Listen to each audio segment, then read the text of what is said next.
పూర్తి డైలాగ్ చెప్పాలా? పూర్తి డైలాగ్ చెప్పదు ఏంది? మళ్ళీ కొంచెం మైక్ తీసుకొని చెప్పు, బాగా వినపడుతుంది నాకు. ఏం జాతరలో? మళ్ళీ చెప్పు. గంగమ్మ జాతరలో పొట్టేళ్ళ తలకాయలు కోసినట్టు రప్ప రప్ప రప్ప రప్ప ఏంది?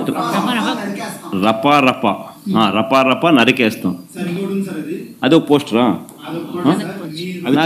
అదే సినిమా డైలాగ్ అనుకుంటా స్వామి. యా cinema dialogue? Pushpa 2 sir. Pushpa cinema dialogue అది. మరి నువ్వే చెప్తున్నావు స్వామి. అంటే ఇప్పుడు పుష్ప సినిమా డైలాగులు పెట్టినా కూడా తప్పేనా? అసలు డెమోక్రసీలో ఉన్నామా, డెమోక్రసీలో లేమా స్వామి మనం? ఇది నాకు అర్థం కాదన్నా. అంటే పుష్ప సినిమా డైలాగులు పెట్టినా తప్పే, పుష్ప ఫోటోలు పెట్టినా తప్పే, గడ్డ మిట్టనే తప్పే, గడ్డ మిట్టనే తప్పే. ఏంది స్వామి ఇది? ఏ ప్రపంచంలో ఉన్నాము? ఇదంతా డెమోక్రసీలో ఉన్నామా, డెమోక్రసీలో లేమా?